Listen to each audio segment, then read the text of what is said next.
नमस्कार दोस्तों, कैसे हैं आप सब। स्वागत है आप सभी का एक बार फिर से।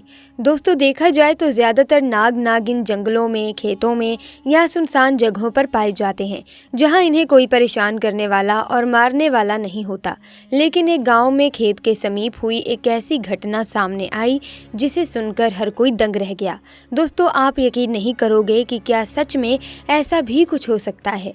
राजस्थान के एक छोटे से गाँव में खेत के समीप एक कुएं में इच्छाधारी नाग और नागिन का जोड़ा रहा करता था।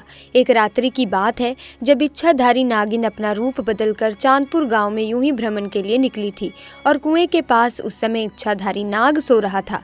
उस समय वहां बहुत अंधेरा था। तभी निपुण और अवंत नाम के दो किसान अपने खेत का सारा काम निपटाकर उसी कुएं के पास से गुजर रहे थे। ऐसे में अंधेरे में भूलवश निपुण और अवंत का एक पैर इच्छाधारी नाग के फन पर रख गया। इसके बाद जैसे ही इच्छाधारी सांप ने निपुण को काटना चाहा, पीछे से अवंत ने ये देख लिया और अपनी कुल्हाड़ी से उसने उस इच्छाधारी नाग की हत्या कर दी। जब दोनों को पता चला कि ये कोई साधारण नाग नहीं, ये तो इच्छाधारी नाग है, तो उन्होंने उसे उठाकर पास में स्थित कुएं में फेंक दिया और वहां से भाग निकले। उधर जब इच्छाधारी नागिन कुएं के पास लौट कर आई तो अपने मृत नाग को कुएं में देखकर वो बेसुध हो गई। उस नाग की आंखों में उसने कातिलों को देख लिया था। उसके दिमाग में बस एक ही शब्द चल रहा था, बदला। उसने उसी समय प्रण लिया कि जिसने भी मेरे नाग की हत्या की है, मैं उन दोनों इंसानों को इसी कुएं के अंदर लाकर मारूंगी। ऐसे में उसने बहुत सालों तक उसी कुएं में रहकर अपने नाग के कातिलों का इंतजार किया। परंतु निपुण और अवंत ने उस घटना के बाद से उस स्थान से निकलना ही बंद कर दिया। परंतु इच्छाधारी नागिन अपने नाग की हत्या का बदला लेने के लिए बहुत ही ज्यादा तड़प रही थी। उसके सब्र का बांध अब टूट चुका था और उसने निश्चित किया कि अब मैं गांव में जाकर ही उन दोनों हत्यारों से बदला लूंगी। उसने एक बहुत ही सुंदर कन्या का भेष धारण किया और चांदपुर गांव में पहुंची। पूरे गांव में उसने नाग की आंखों में देखे कातिलों को ढूंढना चाहा, पर वो कहीं नहीं मिले। परंतु रात्रि के समय निपुण और अवंत पुणे खेत से काम करके वापस लौट रहे थे। तभी उनकी नज़र इच्छाधारी नागिन पर पड़ गई।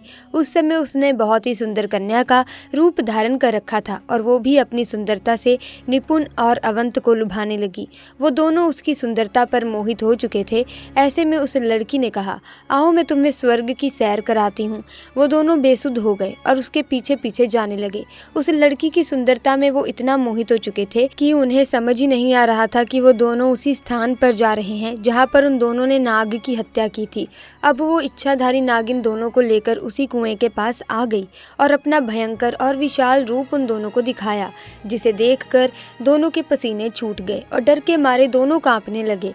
इच्छाधारी नागिन ने उन्हें अपना पक्ष रखने का मौका भी नहीं दिया कि भूलवश उनसे नाग की हत्या हुई थी और नागिन ने उन्हें डस डस कर दोनों को मारकर अपने नाग का बदला लिया और उसने अपने प्रण के अनुसार दोनों के शव को उसने उसी कुएं में फेंक दिया जिस कुएं में उन्होंने उसके नाग को मारकर फेंका था, और वो पुनः उस कुएं के पास ही रहने लगी।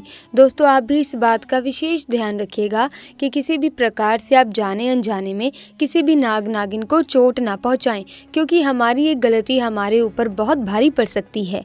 नाग हो या नागिन, ये सब महादेव के गहने हैं। हमारा कार्य है कि जिस प्रकार हम महादेव की भक्ति करते हैं, उन्हीं के साथ इनकी भी पूजा अर्चना करनी चाहिए, ना कि इन्हें चोट पहुंचानी चाहिए। इस घटना को लेकर आपकी क्या राय है, कमेंट्स में बताएं। और साथ ही महादेव के भक्त हर हर महादेव कमेंट सेक्शन में लिखना ना भूलें। साथ ही वीडियो को लाइक करें, शेयर करें और चैनल को सब्सक्राइब करके बेल आइकन को प्रेस करें ताकि आने वाली वीडियोस की अपडेट आपको मिलती रहे। आपका बहुत बहुत धन्यवाद।